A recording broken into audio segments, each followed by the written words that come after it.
Ladies and gentlemen, you have heard Dr. Israr's presentation on Islam, Iman and Jihad. And now the floor is open for discussion. I think that we should thank Dr. Israr because he was able to move us from the realm of theology to ideology. And that's very significant. I think that this is the square that we have to focus on when we speak about the interaction between Islam and society or Islam and history, because perhaps ideology is a better term than theology in this type of discourse. And I have two major questions in this regard. The first question concerns the whole idea of takfir, declaring somebody an infidel. And as you well know, this kind of issue is not new in Islamic thought. It can be traced to the first split within Islam between Ali and Muawiyah and takfir and all of that. And later on, it materialized in the whole major theological debate and philosophical debate between the Mu'tazilas and the Ash'arites in the classical phase of Islam. But nowadays, it is a very sensitive issue in many Muslim countries. As you well know, in the 1970s in Egypt, there was the takfir and hijra community, people who declared the whole society to be a kafir, the whole Muslim society of Egypt to be a kafir. And people trace those ideas to Sayyid Qutb in Egypt and Allama Maududi in India, Pakistan. And of course, there are major traces of such ideas. Now, the question is, who does have the authority from an Islamic perspective? Does any human being or institution have an authority to declare somebody or something, such as an institution, a kafir, an infidel? Firstly, as I told, if we don't know anything else about a person, and he testifies that there is no God except Allah and Muhammad is his slave and messenger, he is a Muslim. But if then we come later on, we come to know that he doesn't believe in Quran, for example, something which is most basic for Iman, then we declare him an infidel and kafir.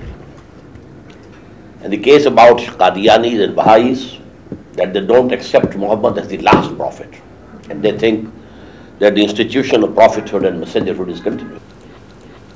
So declare someone to be a kafir, infidel, is separate from accepting someone as a Muslim.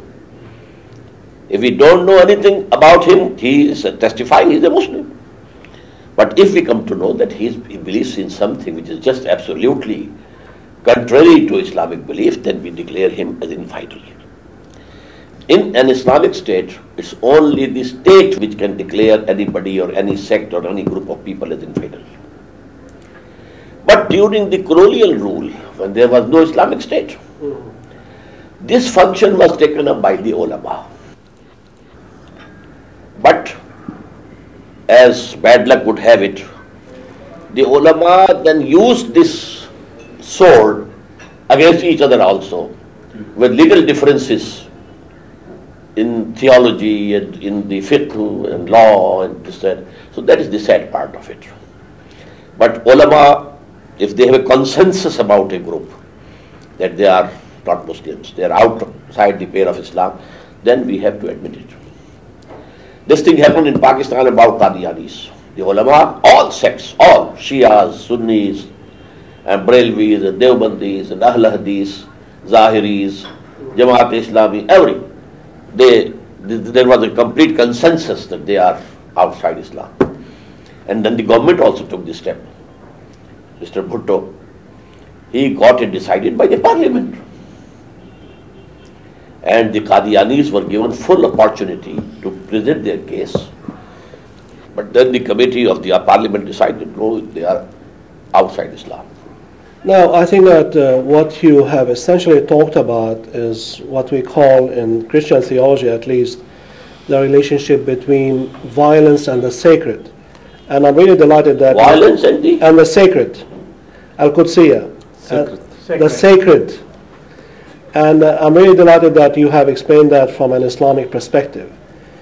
However, I don't see any major difference between your ideas on the connection between jihad and violence or offensive Islam, so to speak, in your own terms, and between the ideas of somebody like Bin Laden and Ayman Zawahiri. The only difference I see is a matter of tactic, that perhaps you are much more tactical than they are. No. But in an essential theological justification of jihad, I don't see a big... No, I am sorry, you have misunderstood me. Yes. They have not passed through those 8 stages.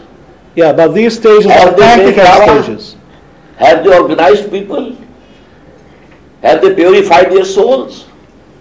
Whatever Bin Laden is doing or the other, extremist groups, they are showing their anger only, just angry children, giving vent to their anger, because America is supporting Israel and it has gone out of way to support the Zionism. So they are angry, that's all. But this is not jihad fi sabilillah, not at all. My description is absolutely different. When the Russian armies entered Afghanistan and there was a resistance, there was all, in the whole Muslim world, jihad, and then Bin Laden was also bringing Arabs, Yes. And Umar Abdurrahman was also doing the same thing. Abdullah Azam was also doing the same thing. I never accepted it to be jihad fi sabilillah, never. I said this is jihad fi sabilil hurriya, and this is permissible in Islam. And if you lay down your life for that, you are a martyr. But it is not jihad fi sabilillah. Jihad fi sabilillah has to pass through those stages. The prophetic, model. But then, when Taliban came, and they established some laws were enforced of Islam, and there was all peace and tranquility in 90% area of Afghanistan. And one command of Mullah Umar and this cultivation of poppy, 0. Then we said, okay, now these people, they are the rebellions, the Northern Alliance, and the war against them is fi sabilillah. In the same way, I never accepted that whatever is going on in Kashmir is jihad fi sabilillah. Never. It is also jihad for freedom, for self-determination, etc., etc. So this is the main point. We have used this word mistakenly, in wrong sense, and we are actually to blame to bring bad name to jihad. You have blown it out of proportion. Yes. So this was the follow-up to the first question. What's the second question? That's the second question. Okay. You will agree that different Muslim societies or different Islamic movements will have to determine at what particular stage they are in on the basis of analysis of the objective conditions of their own societies. In other words, different Islamic societies and different Islamic movements can be at different stages of resistance. You will also agree that it is possible that Islamic movements can make mistakes in terms of strategic choices or the objective determination where they are right now. Like 1950s, the Muslim Brotherhood thought in Egypt that they had reached a stage of qital and they started indulging in violence, which probably in the view of many observers was a premature kind of thing. Two questions. One question is that, do you consider the possibility that these strategic or tactical mistakes can be made? Yes, definitely. But they can be committed. And they are ijtihadic mistakes. Yes, ijtihadic mistakes. They will give no harm to the people in the hereafter. But here in this world, the movement will fail. The decision of converting from passive resistance to active resistance in the case of the life of Prophet was done by Allah. Now, as the head of an organized Islamic movement yourself, what is, in your view, what is the particular state at which you find yourself? Passive resistance, active resistance, qital fi sabilillah. You said that you do not approve of qital fi sabilillah because it is not feasible. My question is, if it becomes feasible, if it is feasible, it is permissible. If there's a mass revolt.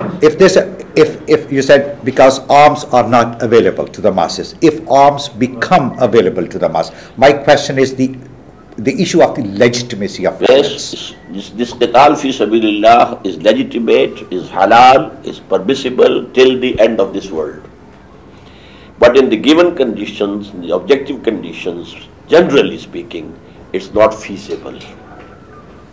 And at what stage you find your movement? My movement actually is in the very beginning stage. Dawah, purification of selves, organization. These three stages go hand in hand, side by side. Now the passive resistance in our case is not coming from outside. It's on the level of society.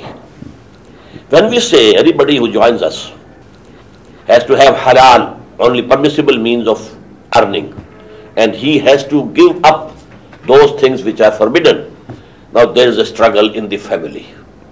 Even his own wife and children may be against him. We were having better times before, and now, we are hard. So, if the segregation of sexes in parda and wheel, it is established, you may be an outcast from your relatives. So this is the passive resistance which we are meeting at this time. We are not strong enough in the eyes of the government that they suppress us. But generally speaking, the Tanzeem-e-Islami is not at that level up till now. I want to thank you again for being so frank, and I'll ask you a question. I'll ask you two questions, and I'll also try to be frank. The first is a minor question. In the struggle to convince, you mentioned that there should be dialogue. I think you said with Christians, with Baha'is, and with others. So my question is, what about dialogue with Jews, especially following the discussion that we had this morning? That's my minor question. My major question... Let me answer the minor question. Yes, fine. All right. The dialogue with Jews is a must for Muslims. Oh, that's okay, fine. قُلْ يَا أَهْلَ الْكِتَابِ تَعَالَوْا إِلَىٰ كَلِمَةٍ سَوَاءٍ بَيْنَنَا وَبَيْنَكُمْ. Say, O Muhammad, all the people of the book, the Jews and Christians, come, we should meet at something which is common between us. Allah na'budu illallah, that we shouldn't worship anybody, anything except Allah. So that is the call. Fine, that's a clear answer. Now, my next question has to do with what you've said about the levels of jihad, and I want to focus for a moment upon Palestine, Israel. Palestine. Now, one thing I think that we would definitely agree upon, there in that struggle, we have an oppressor and we have the oppressed. The Palestinians are the oppressed, and the Israeli government from the beginning of the state has been the oppressor. That may not be 100%, but that is well over 90% of the situation of the conflict. So that is clear. It also is clear, is it not, that Palestinians have, perhaps not sufficiently yet, but Palestinians have attempted to and have gone through the first two stages. There has been passive resistance. That is to say, they've shown much patience. And we can say, can we not, that since December of 1987, when we had the first intifada, we have gone to your second stage of resistance that is still non-violent mostly, but is an advance from the first stage, and actually for some time, limited time, produce some positive results.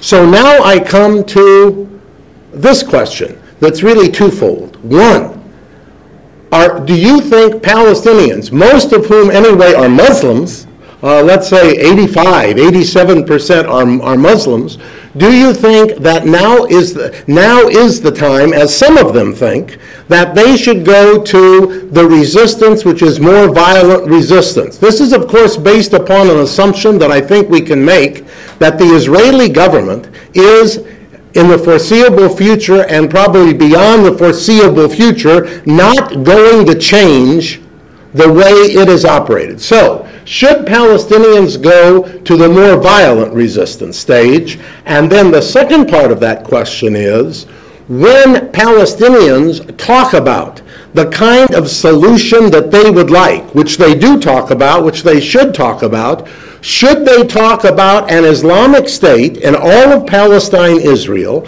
And if indeed that is the answer, that it should be an Islamic State, then my question is, does that mean, which I infer it would mean from what you had said, that then if that did hypothetically come into existence, that the 5.2 million Jews who presently are there, those Jews might be granted human rights up to a certain point, but not be granted political rights and not have the right to engage politically in the governance of that Islamic State? First of all, brother, I think the conflict in Palestine is not ideological. It's national. Muslims have become a nation. They themselves don't practice Islam. And PLO was basically a secular organization. It had nothing to do with Islam. So this is absolutely a different question and a different background. We can say that they are fighting for their right, yes, and I said it's okay to get the rights. Now secondly, if an Islamic State is established, supposedly, in Palestine, the whole of it, then the Jews will be a minority over there. They will have the right to live there, to earn there. They will have full religious freedom. Their synagogues will be protected more than the mosques. Because in one ayah of Surah Al-Hajj, Allah has mentioned synagogues and churches and masajid, but masajid came last. So, لَهُدِّمَتْ صَوَامِعُ وَبِيَعٌ وَصَلَوَاتٌ وَمَسَاجِدُ يُذْكَرُ فِيهِ اسْمُ اللَّهِ كَثِيرًا. So all these, synagogues and churches, and then masajid also. I wonder how you would feel about the following. From 1917 to 1989, the chief organization that struggled against oppression were the Marxists, mainly from Russia. And since that time, since 1989, the Islamic peoples, if I can call them that, have taken up the cudgels against Western capitalism. And the way you formulated your final three stages, I wasn't quite sure whether I was listening to somebody who is a Marxist or is an Islamicist. Because I have been listening to this discourse on struggle against oppression for many years. And to talk about objective conditions is exactly what the old Marxists used to talk about. If you read Mao's military writings, for instance, which is the final stage of your three stages, or you read Ho Chi Minh, you're talking the same language. And so it seems to me I would be very interested to know how you respond to this question. If you can remember, I mentioned Marxism before Islam. That the example is Marxism and communism, an ideology and a system of life deemed based on that ideology. So actually this revolutionary movement and the only example of ideological state was this communist state. It was not a nation state. Although in the later stages it became Russian nationalism as the Chinese, accused them. But in the beginning it was a revolution. And revolution is a revolution. The stages will be the same. My question is along these lines, that in this very learned presentation, what I gather is this, that some kind of an approach which is for the majoritarian group. We are talking about an Islamic State, and within that the example of Qadianis or things like that. What do you think would be the posture of Muslims for pursuit of justice in United States or in contemporary India? What kind of jihad kind of approach do we visualize? Because really speaking, I'm looking at it also from my own perspective. Yes, brother. The second stage of jihad will be everywhere where there is even a single Muslim. Muhammad sallallahu alaihi wasallam started his da'wah, his invitation towards the way of Allah, when he was all alone in the whole world. What to speak of the Arabian Peninsula? He started it. People started joining him, and in due course of time, he had the power, he had that much strength with him that he challenged the system. So we have to continue the dawah, this calling, ud'u ila sabili rabbika bil hikmati, dawah towards Islam in America, in India, yes, everywhere. But in the Muslim countries, we think there is more chance that people can gather together and establish the Islamic State. Although this hope is now diminishing day by day, but still we are doing it here. But in America, in India, we have to be the propagators of Islam, especially the social justice that Islam provides. So basically my purpose here is to look at the possibility of an emerging paradigm which can be more universal and which can be applicable to humanity at large, create some kind of a social model. That's where I'm trying to go. Social, political also. Yeah, so socio-political, economic model, yes. Socio-political, economic, spiritual model, spiritualistic model. Because I think individually each one possibly will be guided by their own sets of spiritual inclination and spiritual evolution. So therefore I think taking the totality of the human situation at an individual level and at the subsets of society, how do we bring it collectively together? I think that's where I'm trying to go with this. And I'll keep on coming back to that maybe. Brother, as I said, truth is one. Yes, thank you. Not everything is true. So we have to propagate the truth and call people to accept the truth. I've got two questions as well. Lots of people are asking two questions this afternoon. Not three, just two. The first question is a theological one. Do you think a Muslim knows when they move to the second state, i.e. an iman, and not just Islam? Yes. Islam. Do you think a Muslim can know that they're there and be confident that they have authentic faith, or is it something that you always trust you have and hope you have? No.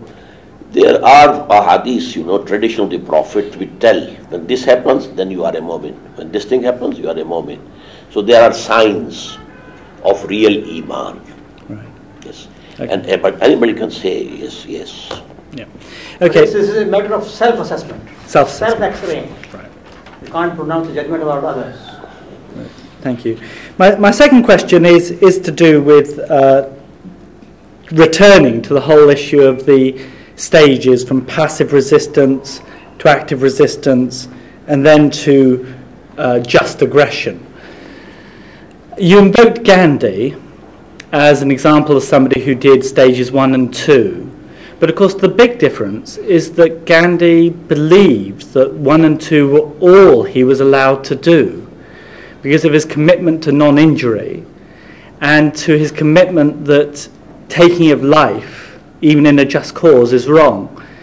And of course there are many Christians, well not many, but there are some Christians, you know, Jesus Christ, almost certainly, much of the early church for the first 300 years, and continuing groups like the Mennonites and the Quakers and Martin Luther King Jr., who've also stressed that in the end 1 and 2 is where you should stop, because life is sacred, the taking of life is sacred, and is therefore wrong.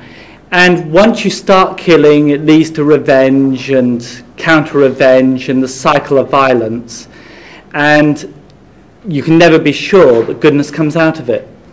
And therefore, isn't there a big difference between what you're advocating and what people like Gandhi advocated?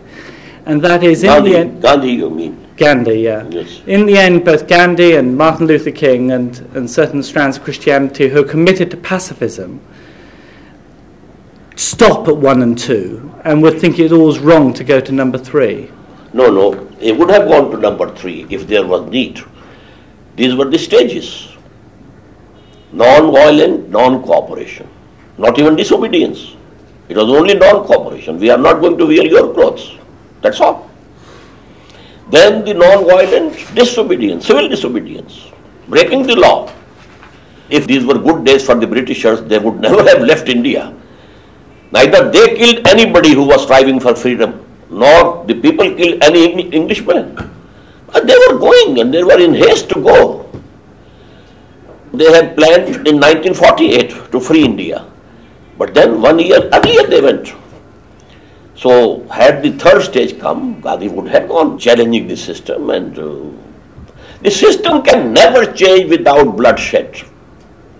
We have to be very simple. No system can be changed. Religion can be changed.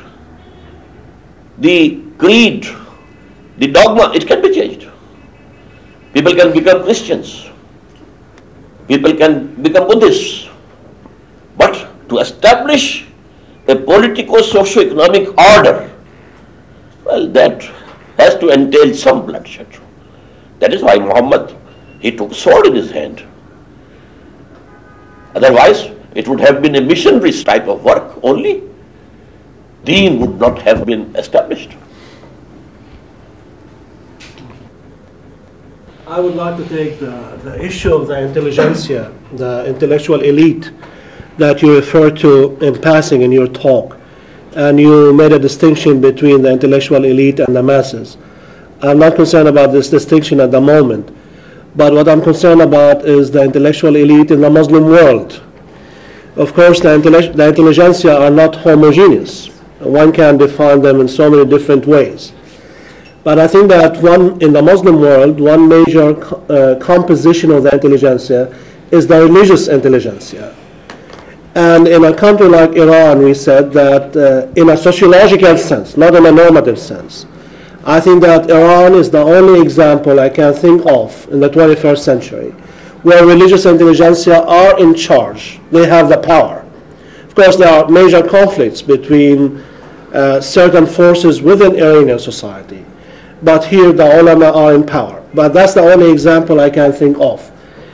I don't think this is the case in the Sudan or the case in Malaysia or Saudi Arabia or Pakistan, although some of these countries are referred to sometimes as Muslim countries. In other Muslim countries, take the example of Egypt. In Egypt we have the major institution of Al-Azhar, which is a respected Islamic theological institution, especially in the Sunni world. And if you look at the Azhar ulama, by and large, nowadays, the majority do not oppose the status quo. On the contrary, they are the major supporters of the status quo. So in that sense, they are not absent from social political forces within society. They do support the status quo. And the ones who don't are the jihadis or the people who belong to the Jama'ah-e-Islami. When I was in Egypt 2 days ago, I came to realize for the first time that there are 15,000 members of Jama'at-e-Islami in prison in Egypt. 15,000, a large number. Most of them are young people, leaders, intellectuals in a religious sense. Whereas the high ulama of Egypt, at least most of them, are in support of the status quo, which is very oppressive, extremely oppressive. And they justify the status quo in Islamic terms. And this is true to a large extent also in Saudi Arabia with a great number of the ulama. I know that there's a split between the ulama in Saudi Arabia. Some of them oppose the status quo, but the majority, one would say, are for the status quo. Now, how would you characterize the situation here in Pakistan? Would you say that the majority of the ulama are for the status quo or against the status quo? It's a difficult question, but in the first instance, I disagree with you. The ulama don't belong to the intelligentsia or the intellectual elite. They are learned people, learned in the religious sciences only. Yeah, but that's a production of knowledge. No, but anyway. But you know, it's restricted. Scope is restricted. That's not restricted. Yes. The ulama are in touch with the masses, and that's not restricted at all. No, the scope is restricted. Yeah. They are in touch with the masses because they are there in the mosques. And every 7th day there is a meeting, there is a public gathering, and they have the contact with them. But intellectuals means those people who obey their intellect first of all, philosophical bent, and you know they want to have this intellectual thirst satisfied. Those are the intellectuals. And in the Muslim world, it's very sad that the actual intellectual elite is secular. And to Islamize them is the biggest challenge for the Islamic movements. Well, I disagree with this kind of character. I think that the religious elite are a major part of the intellectual elite. They are not the only part, but they are a major side, a major layer of the intellectual elite in contemporary. We can agree to disagree. Yes, that's true. If I am mistaken, please forgive me. You said that Prophet Muhammad ﷺ was led an offensive jihad. Yes. Okay. Can you give examples? Example is that with isolating from the conditions and of the time, because you know, brother, after Hijrah, yeah, we can't prove there was any move from the Meccan side, from the Mushrikeen of Makkah. All the wars were around Medina. What? No. What happened is that Muhammad took only 6 months to consolidate his position at Medina. He built the mosque, number one. Yeah. Then mu'akhat, brotherhood between the immigrants or the Muhajirs and the Ansars. And thirdly, a joint pact of defense of Medina with the Jewish tribes, 3 tribes.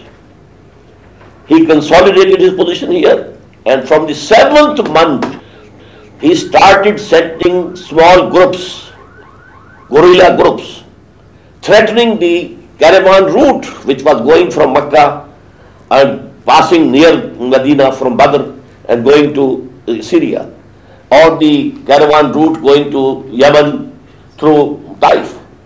There are 8 expeditions. In 4 of them, Muhammad himself took part. They are called Ghazawat. And the other 4 are Sarae. Yeah, before their attack, before the attack of Medina people. Yes. And there was no move whatsoever from the Makki side. Well, they wanted to go and attack Medina and finish this job. I mean, what I said, isolating from the condition, because each time they used to receive information that they are going to attack Medina. That's why. Yeah, that's why he did. Yeah, that's why he did. No, you can't prove.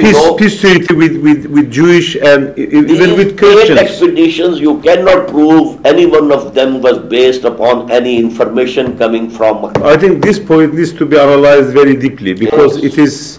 I feel very much doubt that in Prophet's life there was offensive jihad to any.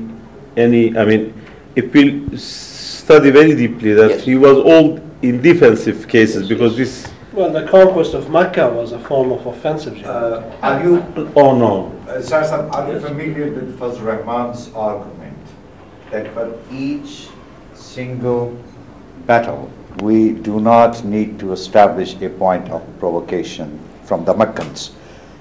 What we need to establish is the overall offensive context that the Quraysh of Makkah had established, to which Muhammad sallallahu alaihi wasallam had to respond. And that's the argument which Fazl Rahman has built. Actually, there is no proof that the Makki people were planning some attack of Medina. As I was saying, there were hawks and doves. The hawks, Abu Jahl, Uqba ibn Abi Mu'ayyad, they wanted to attack. But there were doves who wanted, though they have gone from here. And one person, Utbah ibn Rabi'a, he said that now leave Muhammad and the rest of the Arab world. Now, if Muhammad is eliminated by the rest of the Arab world, this thing will happen without yourself soiling your swords with the blood of your brothers. Who are they? They are from Quraysh. And if Muhammad can subdue the whole of Arabia, it will be to our gain. He is a Qarshi. So a Qarshi empire will be established. So this was the argument going on. But when that thing happened, when the caravan was going to Syria under the leadership of Abu Sufyan, Muhammad sallallahu alaihi wasallam, his men chased it, but it escaped. When it was coming back, he sent an SOS message to Makkah. I fear that Muhammad and his people sallallahu alaihi wasallam and radiyallahu ta'ala, they will attack us. So send some help. And from the other side, from Nakhla, Nakhla is a place between Makkah and Taif. There the Prophet had sent 11 people. And the command was, stay there and keep us informed of the movement of the Makki people. There happened a skirmish. One of the mushrikeen of Makkah was killed by Muslims. 2 were made prisoners and they brought the booty also. The Prophet said, I had not commanded you to fight, but he didn't take any action also. Now this person who had escaped, he went to Makkah and he raised hue and cry. The people of Muhammad have killed our person. These 2 reasons, were there for the preparation of 1,000 strong army. The provocation was from Muhammad sallallahu alaihi wasallam. We have to be very clear regarding this. This is a very important issue of the Sirah. I want you to consider the consequences of the position you are taking. And here is how I see it.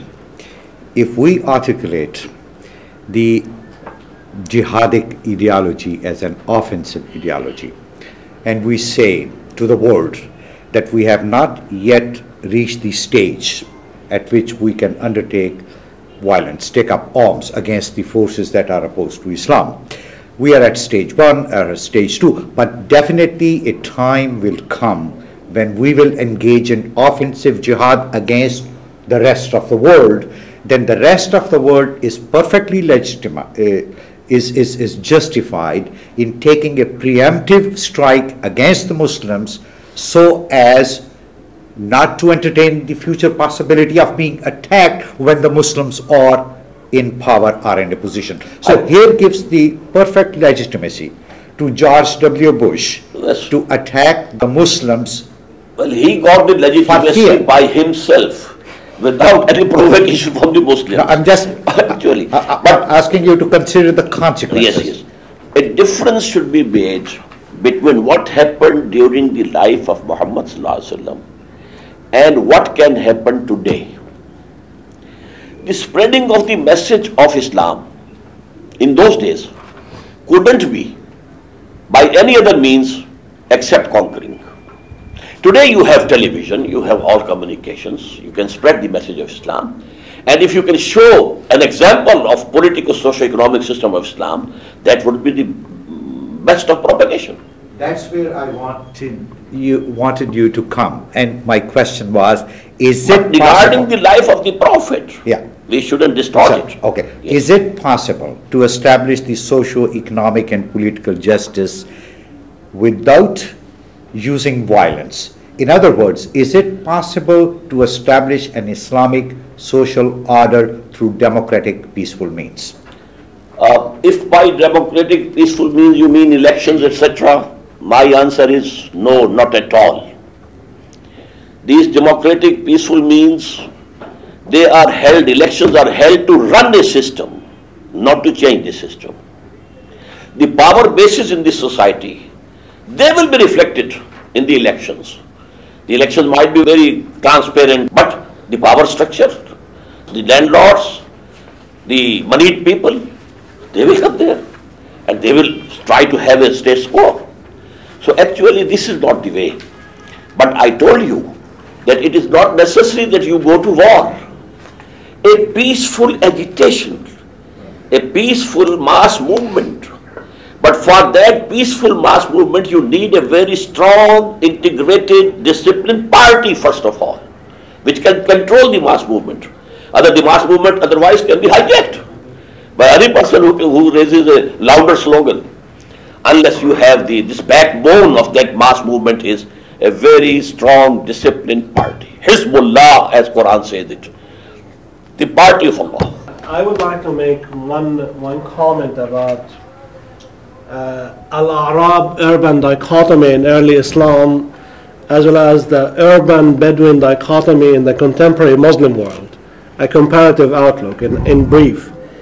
As you correctly said, the Quran is severely critical of Al-Arab in many of the Quranic verses because originally they disobeyed, etc., etc.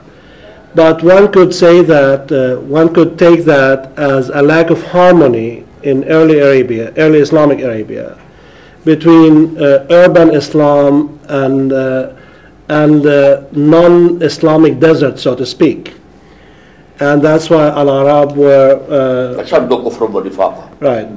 Violence was used against them, in a sense, by the urban Muslims to integrate them. But if we look at what we call the Gulf states in the past 50 years, since the beginning of the Cold War at the end of the 1940s, we can see that the Gulf states, because of petroleum, have been integrated into the international capitalist market. And we can see the consequences, where now tribal leaders are in power, and they have been in power for centuries, in the case of Saudi Arabia, since the end of the 18th century. This is true in Jordan. It is the same family, the same tribe. It is true in Egypt, the same tribe or the president. It is true in Morocco. So here the tribes seem, after 14th century of Islamic progress, seem to have overcome their problem of urbanism by controlling the urban side of Islam, so to speak. Do you see what I mean? That initially, urban Muslims attacked the Arab, whereas nowadays the Arab are in power. They attacked Arab. How? That the Quran is critical of the Bedouins. Critical, because you know there was lack of training for them. Right. The people at Medina, they had the companionship of Muhammad sallallahu alaihi wasallam. Right, right. So that is why Quran says that it's not necessary that all the Bedouins should come to Medina to learn Deen. So that was the proposal given by Allah. I don't disagree with that. But what I'm trying to say is that in the contemporary period, in the past 50 years or so, it is the Arab who have come from the desert, who have overcome urban Islam and who are in control. It's not Arab, it's oil. It's only oil and nothing else. And then education is widespread. Or living in very far off corners, they are getting education. It's propagating Bedouin philosophy. Okay. When you were talking about your second group of jihad, the struggle against the intellectual, where you use argument, the use of the sermon for those who are non-intellectual so you can touch the heart. Yes. And then you talked about dialogue for those of other faith traditions in other religions. You talked there about the fact that the goal must be defeat. You use the word defeat, I think, of other religious traditions. And I assume what you mean by that is that because Islam's true, you've got to persuade the Jew, persuade the Christian, persuade the Hindu of the truth of Islam, and in that sense those religions should disappear, and that's fair enough. Is there anywhere in your theology the idea that perhaps God has given to the Christian, to the Hindu, to the Sikh, to the Baha'i, an insight that Muslims can learn from? Is there anything that perhaps Muslims should absorb, much the same way as, Aristotle was used by Al-Ghazali? Is there anything that can be used from other traditions to shape their current understanding of what the truth of the world is and God's relations with that world? First of all, this debate, the third level, I said those people who are paid for this purpose. Who are what? Who they are paid. They are professionals. The missionaries and these, and the Baha'is and Qadianis. So we have to silence them by argument, by debate. They are not going to listen to any argument, etc., etc., but debate, just as Ahmad Didas has done. But this is not dawah. This is not the calling towards Islam. Calling towards Islam is two levels, at the intellectual level, at the common level. The common level, who don't have any false ideology in their minds, sermon will do. But these people who are there to lead people astray, they have to be met in their own elements, and that is debate, and proving them to be wrong. Now, let's just clarify this. So they need to be silenced. People who are paid, like me, as a Christian theologian, should be silenced for leaving other people astray. Are you a missionary? Well, you are like an imam. No. An imam can be paid. Well, just like you. Sometimes he is not paid. No, that's right. I don't get paid very much. But just like you, I believe Christianity is true. And you believe Islam's true. And I believe at the end of the age, Muslims will learn that they were mistaken. And you believe at the end of the age, Jesus will tell me that I was mistaken. And at the end of the age, you and I will meet and talk and we'll find out who was right. But we both believe differently. And of course I believe in the truth as I understand it, and you believe in the truth as you understand it. Now, I don't think it's right as a Christian to want to silence people who are proselytizing for Islam. I wouldn't want to do that, because I think that it's very, very important we have a witness in this world to how complicated matters of faith are and the mystery of the divine. And I think God intended religious diversity for that reason. So therefore I would never talk about silencing people who are trying to convert people to Islam. In fact, I would welcome them, and I would encourage them to welcome me and others who want to, and as part of the excitement of God's world. But you don't see it like that at all, is that right? Let me give you an example. Father Fender came to India just after the Britishers had conquered India.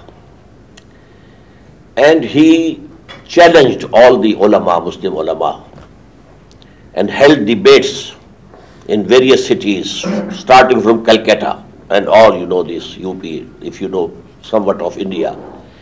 And then he reached Delhi. That was the capital. And there, standing on the stairs of the great mosque, he challenged all the ulama of India, come and argue with me. I have defeated all the ulama, starting from Calcutta, coming to Delhi. If there was no one to challenge him, the majority of the Muslims of India would have converted to Christianity. They didn't know anything.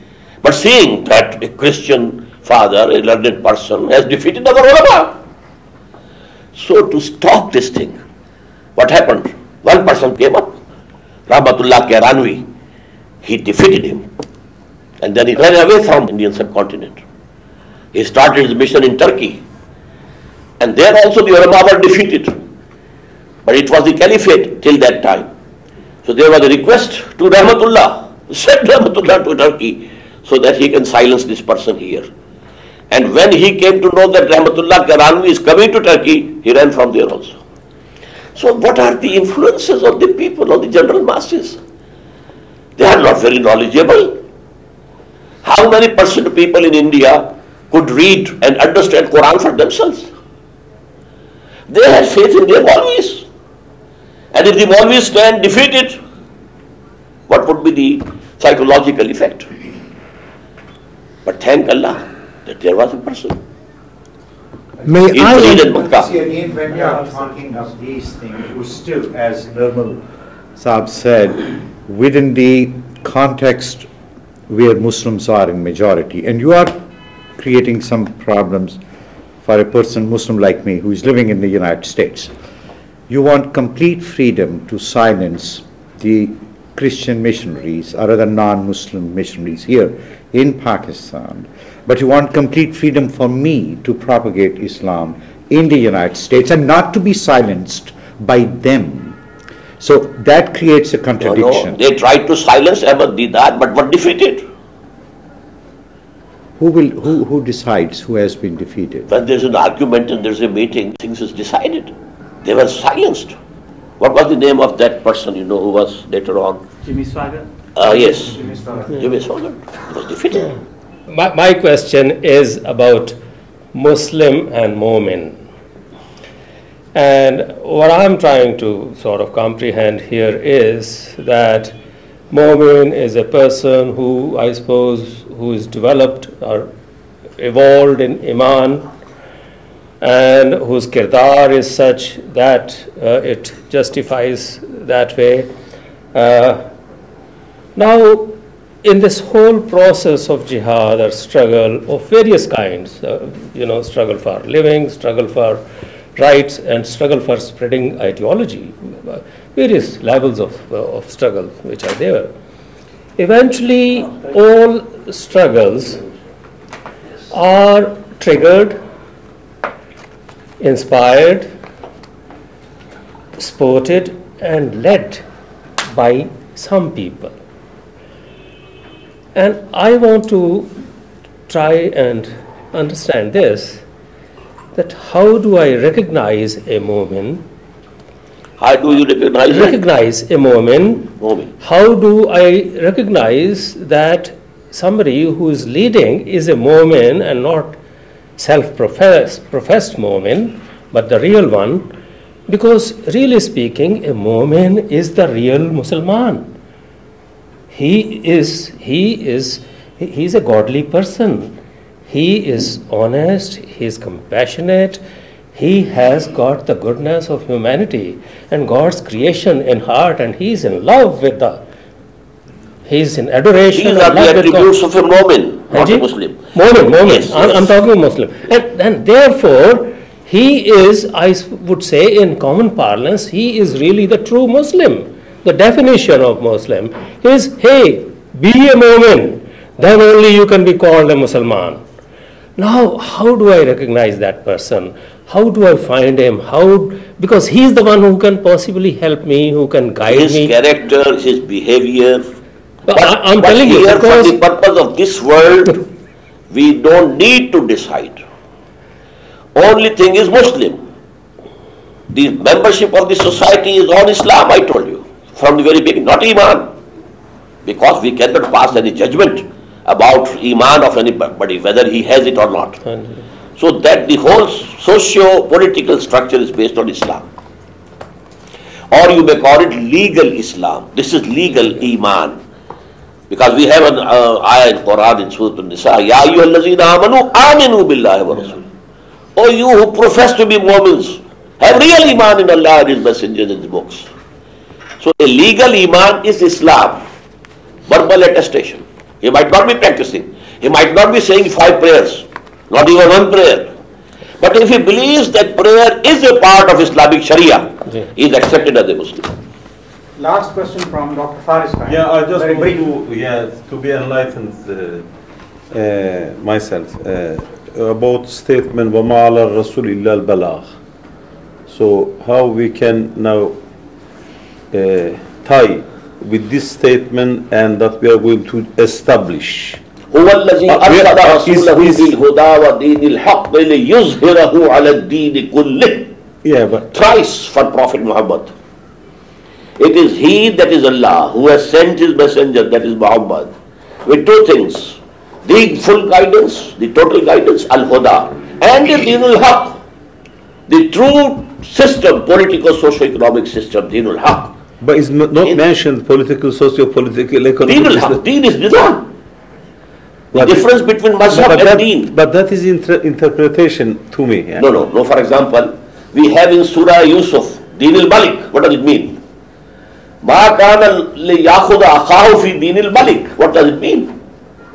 Because to convey the message is something else. No. To establish it is something else. Joseph wanted to retain his brother Binyamin with him in Egypt. Yeah. He couldn't do it according to the law of the king. He was not the king. The king was the person who had seen the dream. So either it is the deen of king, Deen al-Malik, or it is deen of Allah. يَدْخُلُونَ فِي دِينِ اللَّهِ أَفْوَاجًا. And Islam is deen, not mazhab only. So actually to make that deen supreme over the whole of the system was the basic purpose of the advent of Muhammad sallallahu alaihi wasallam. So I must conclude now. Thank you so much.